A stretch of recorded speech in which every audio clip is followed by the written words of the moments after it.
what's going on in Guyana and our lives here in Guyana. Now, I do have a different program tonight because I do have a guest. And really, the original guest cannot make it, but he did send someone to stand in for him. And we have some discussions to have. Now, before I start, I just want to show you this book here. And this is Black Studies. Because this book was presented to me by the said person who is you're gonna see it in a couple of seconds. And this book is Black Studies. And I would have to ask you, if you got this book, what would you do with it? Should you put it aside, throw it away? Is it important? This book was written by the Black Book Mind Revolution, David Muhammad. But let me get right into my guest, who will introduce himself for you. And he is here on behalf of my former guest, the guest that I should have had tonight, who is the Honorable Brother Akbar Muhammad, Chief Minister of the Honorable Mr. Louis Farrakhan. So, without further ado, here with me is a Guyanese, because you know Brother Akbar is an American, and so is Brother Farrakhan. But I have another Guyanese. It's a Guyanese show tonight. And here with me is my brother, Brother Philip Muhammad of Guyana.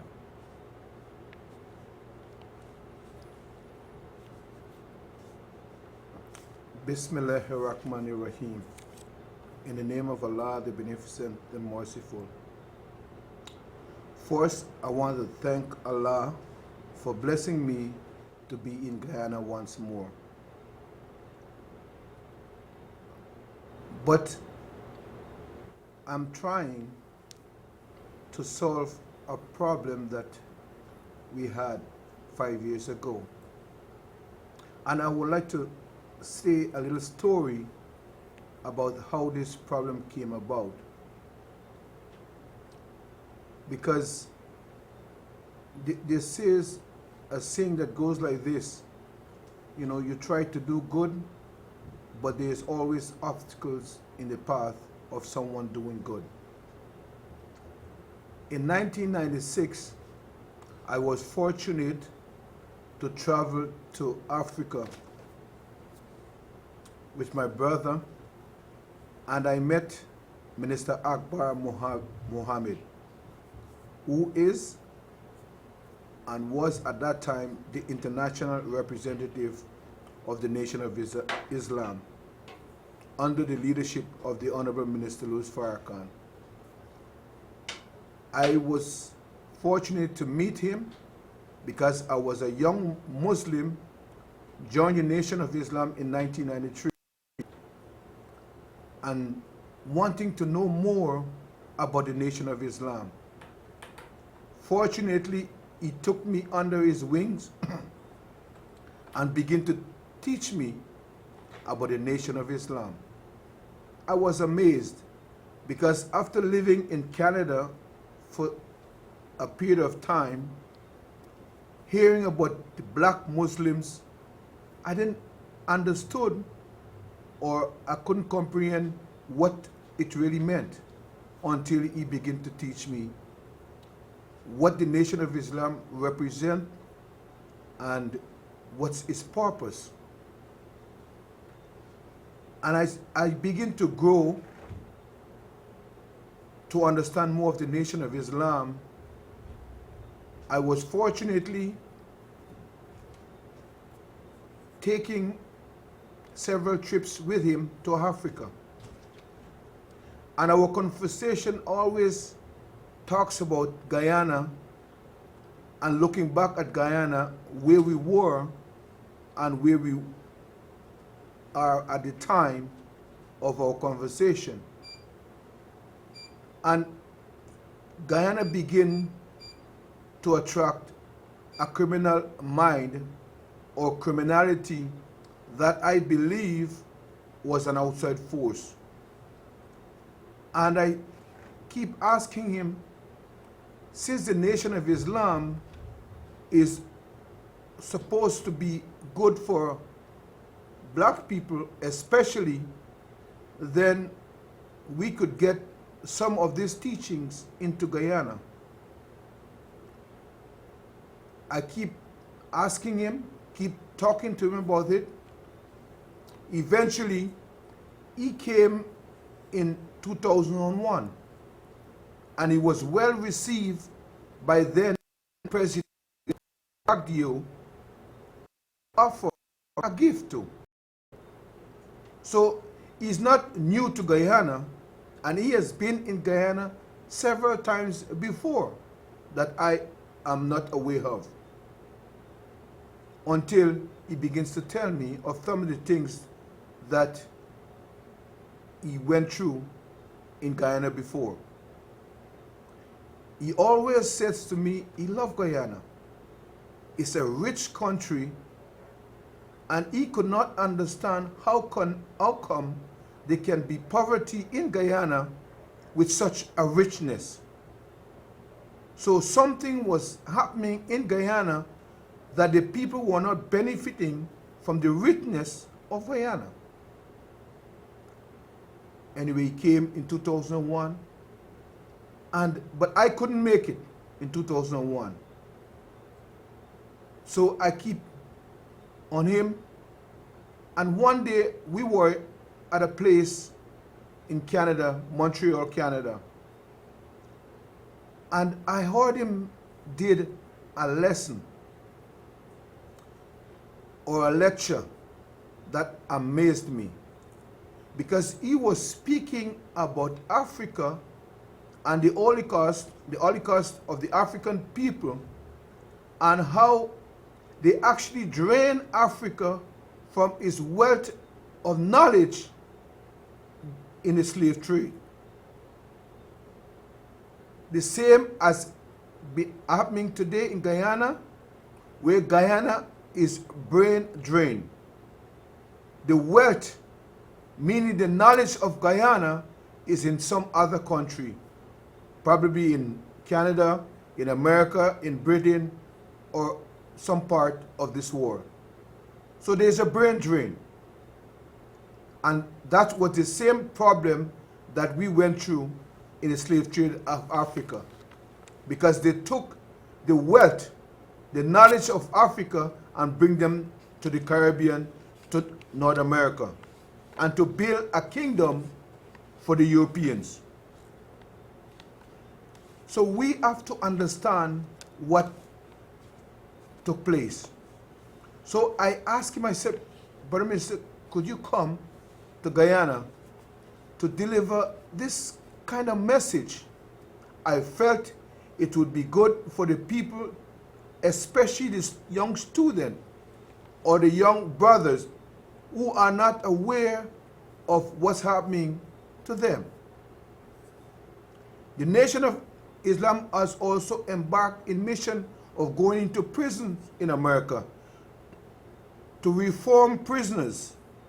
Example, Malcolm X. See, this is the work of the Nation of Islam, is reforming our mind and giving us a new identity in life, so that we may progress and evolve and grow into something special. So he decided, well, I'm going to come. He came in May 2011. And I had arranged with a teacher to meet some students in Buxton. In fact, when he came in 2001, he spoke in Buxton. He was well received in Buxton when he spoke. So I asked him to go back, this time now to a school, to some student. And he asked one question that he was amazed that he couldn't, only one person in the entire school could have answered a question: who was the first Prime Minister of Guyana? And they didn't know. And he says to me, going back in America, these are things that is being taught from a grade school all the way to university about the first president and who's the current president. They never let you forget what's happening in a country of America. So he said, we have to explore this. And we have to really institute something in these students that they can be proud of. And we were going to do a program on Channel 9 the next day. The said night, a knock came to his door. There were two officers from the CID headquarters. And they actually was going to break the door down to get to him. But he opened the door, they came in, and he was taken to the CID headquarters, where he was accused of terrorism and drug trafficking. That amazed him, because we in the nation of Islam do not tolerate such an activity of drugs or terrorism. We believe in life. We don't believe in violence. So that is a tradition that the Nation of Islam have had throughout the world. Peace. Peace. So for him to be accused of something like this, it was amazing. Until now, from 2011, trying to seek an apology from the government of Guyana, it's unbelievable that until now he cannot get even as much as an apology for the wrongdoing and imprisonment that he went through.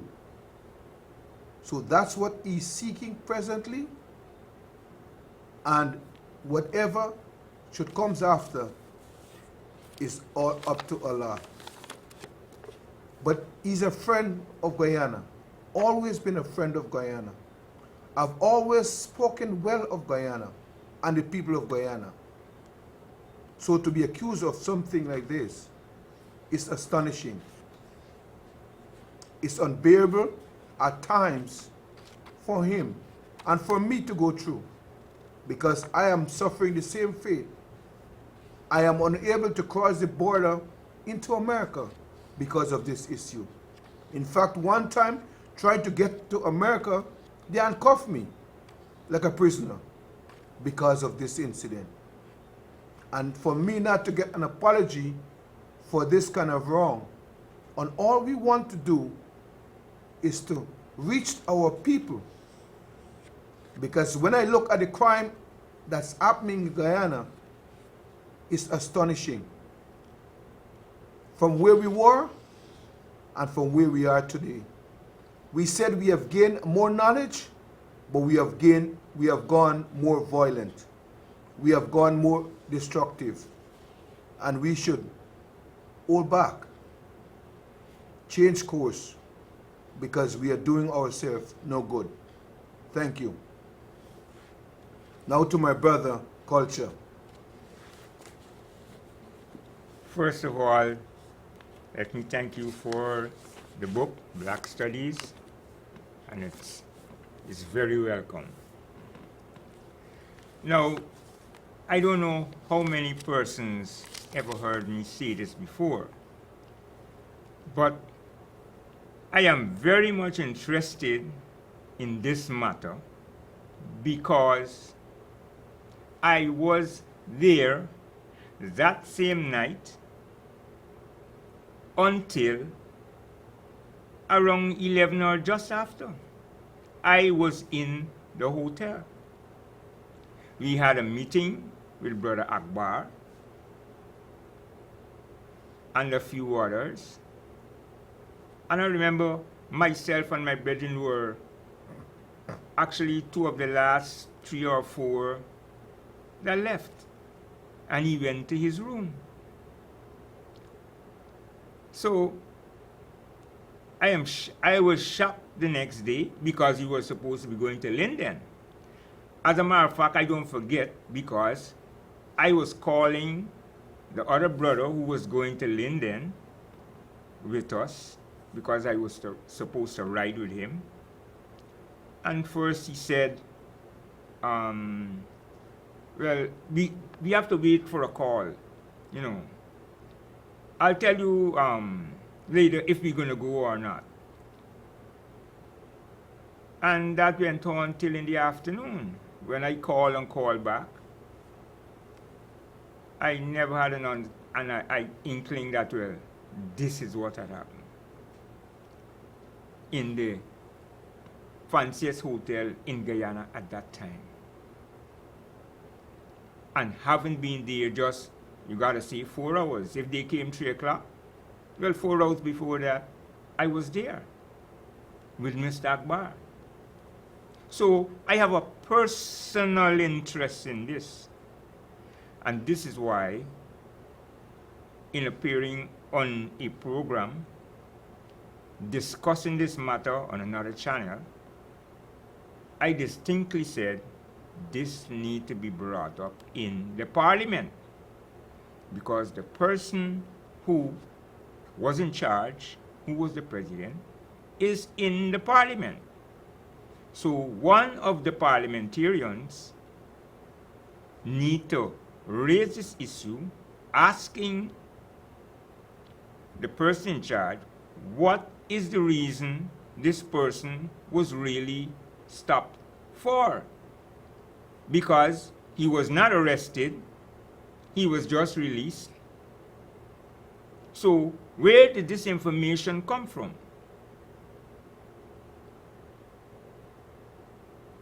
And this is just my personal opinion. Because of what has happened, and because of the fact that this appeared on CNN the next, probably it's hours. It appeared on CNN worldwide saying this. My opinion is personally that the government of the United States had a direct hand in it. But of course, they would deny it. And this is why I feel Mr. Jagdu, who was the person in charge, is left in a box because it's not good to follow everything people tell you to do. And now he has to face the consequences because this will not go away, because this is very, very, very, very important to African people. Thank you. And Mr. Brother Philip here was not even there at the time, but got arrested. So, and he's a Guyanese. And we have here the fundamental rights and freedoms of the individual that are here in this book here, Article 40, which is the Constitution of Guyana, which all the persons who have certain jobs in Guyana, the head of which is the president, signed to serve this Constitution. Article 40, fundamental rights and freedom of the individual. Every person in Guyana is entitled to the basic right to a happy, creative, and productive life, free from hunger, ignorance, and want. That right includes the fundamental rights and freedoms of the individual. These provisions of Title I of Part 2 shall have effect for the purpose of affording protection to the aforesaid fundamental rights and freedoms of the individual, subject to such limitations of that protection as are contained in those provisions, being limitations designed to ensure that the enjoyment of the said rights and freedoms by any individual does not prejudice the rights and freedoms of others or the public interest. So, the constitutional rights of Mr. Philip Mohammed were violated. And it was violated by no less than the president at that time. So, an apology is due, without question. And an explanation of where this information came from is due. And even worse still, that Brother Philip, not only Brother Akbar, but Brother Philip, the Guyanese, is being harassed because of this information from the President of Guyana for the last 5 years. So, this is a serious matter, and it's a serious matter for African people, and African people need to take interest. Because while we were in slavery, we had no constitution. So I give real thanks to Mr. Lyndon Forbes Sampson Burnham for gaining independence and for ensuring that we have a constitution that protects our individual rights in the country, which each and every president and other members of the parliament have to sign and swear to, which they all did. So we actually have a real crisis in this country, and it's no wonder the country is so corrupt, actually totally corrupt, because even the judiciary is corrupt, not just the police force. So African people need to take note of this matter. And I must add, there was a meeting at Critchlow Labour College last night by the Honorable Minister, Mr. Akbar Mohammed, at which he announced that there will be a press conference on this matter tomorrow at the Marriott Hotel at 11 a.m. This is of interest to Guyanese, all Guyanese, and especially African Guyanese who need to come and attend as long as they don't have to work or get time off and come there because it's close to lunch hour, and spend some time there and hear what this case is about. For when you lose your rights, you cannot complain if you're not checking to secure your rights. This is the reason why I do this program, because my rights have to be guaranteed. And that's why I keep telling you, you need to get your constitution. No one told you this before, and I'm telling the students again, do not wait on them to introduce the constitution into the class, which is what I say should be done. Each student should understand the Constitution of Guyana and know where their protection and their freedom of education and freedom of civilization and all their rights came from or comes from, because the Constitution is a living document and is the supreme law of the land. And I hope they listen to me and take my advice to get a constitution for the class by each one of them, putting $100, and 30 of you can buy a constitution for your class. Now, Brother Philip, I don't know if there's anything you have to add. But I would like to encourage my brothers and sisters to come out tomorrow, and they can hear more, learn more, and understand more of what's happening, not only in Guyana, but around the world.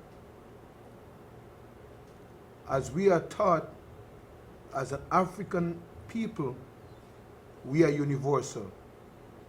We're not just a Guyanese or a Trinidadian. We are all over. We are universal.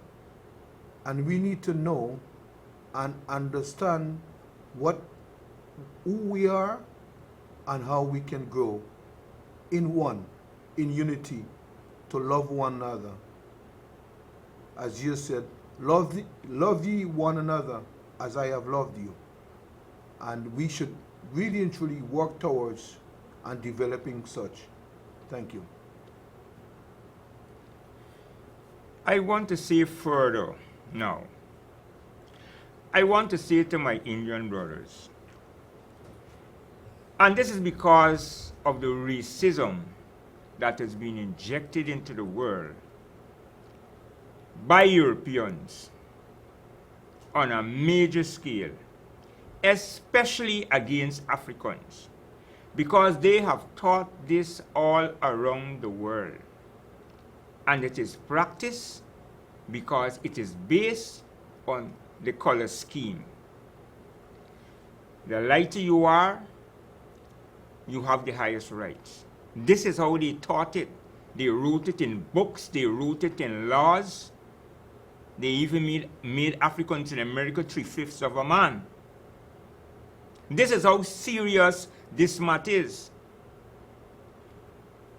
Many Africans do not understand how they are able to walk in America today, and of the struggle that was waged, in the center of which was the Nation of Islam, Muhammad Ali, Malcolm X, Elijah Muhammad, etc., for us in the Caribbean here to go and walk in America all over. So if they still have a problem today that some male Africans are still being shot, and females, by Ku Klux Klan police, you could only imagine how it used to be 50, 60 years ago. And I want to also refer to the Jim Jones incident, because I heard a pastor down here saying about Burnham, and this happened in Burnham time because of Burnham was operating, apparently doing his own thing. You know, that is how he sounded to me. But he needs to be quite more scientific to this life, because there are no accidents around. Now, the question this pastor needs to ask himself is, why 3/4 of the persons who were with Jim Jones were African? Why were they running out of America? That's the question you have to ask yourself. The mistake that they made, they were running from our sick white brothers, as Martin Luther King called those who use evil against African people. He called them our sick white brothers. They were running from them, but unfortunately, they allow themselves to be guiled by another one. Instead of looking to the African, no African would have take them and gave them cyanide to drink. That is not done.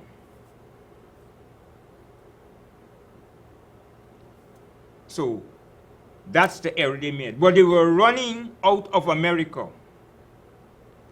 Who runs away from America? Everybody wants to go to America. Why were they running from America? And they thought this was a good European.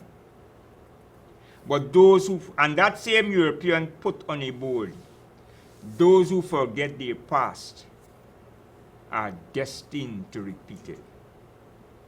Africans, we were destroyed by Europeans for 400 years. The Father has given you Africans of intellect, unless the God you serve cursed you. But you know this is not so. Because Muhammad Ali became the greatest under the Nation of Islam. Right now, I can tell you, the number one African in the world, as far as I can see, is the Honorable Mr. Louis Farrakhan. And if you want evidence, the way I judge, I look at his audience.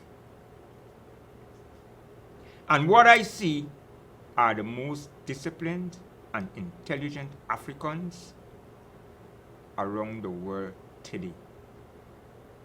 And remember, he's doing this in America, the belly of the beast, the place who killed Martin Luther King and so many other Africans and are still killing young Africans today, and the place that spends none of the tax dollars in the African communities.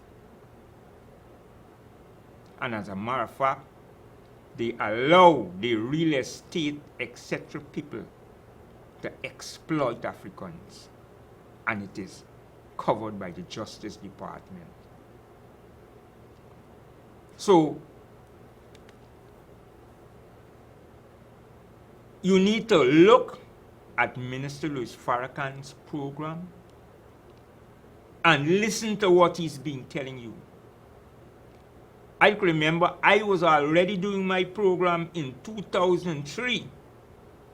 That's why I can tell you it's around, if I can remember right, it's around 2005 when Minister Farrakhan's tapes start being in a regular on TV. Since then, and I always look at it because he says exactly the same things I had been talking about, and he has always talked about those things concerning African people.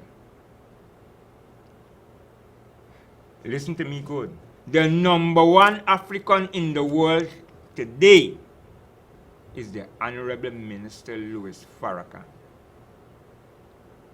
Not Obama. The Honorable Minister Louis Farrakhan. He's the strongest around today. So, tomorrow, and by the way, those of us who are intelligent are family and know it. And I want to show you this. This was also given to me by the Honorable Brother Philip, who is right here with me. And I was so happy to receive it. I told him I had to get one for the first time I had seen it.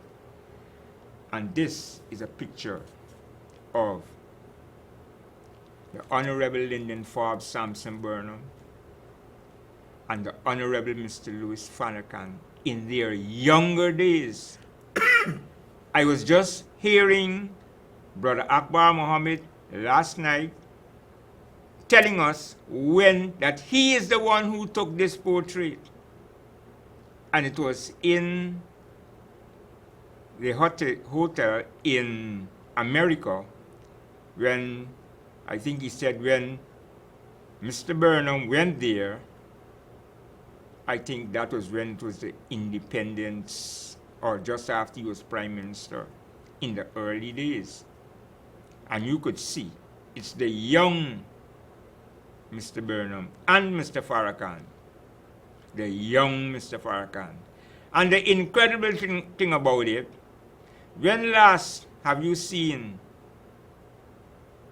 two Africans shaking with both hands and smiling at each other? This is family. And this is what I want you to learn. We are family. Those of us who are intelligent know that we are family. Brother Philip, I just have a couple of minutes more, so whatever you have to say, I just want to give you that last couple of minutes. Well, first of all, my brother, I want to thank you for allowing me to sit with you tonight and to tell a story that won my heart, but I still feel good that something good will come out of this, because I have faith. I have faith since joining the nation. My faith has grown stronger, and I stayed with these teachings. My faith would even grow stronger. So I hope, and whatever Allah will, then I accept it. But I will continue to help my brother and sister to evolve. As I said, I have known it. Minister Akbar said it.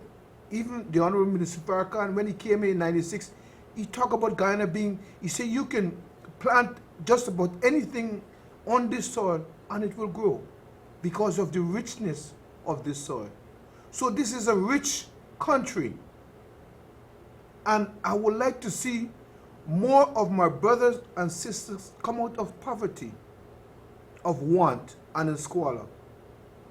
Always begging, always begging.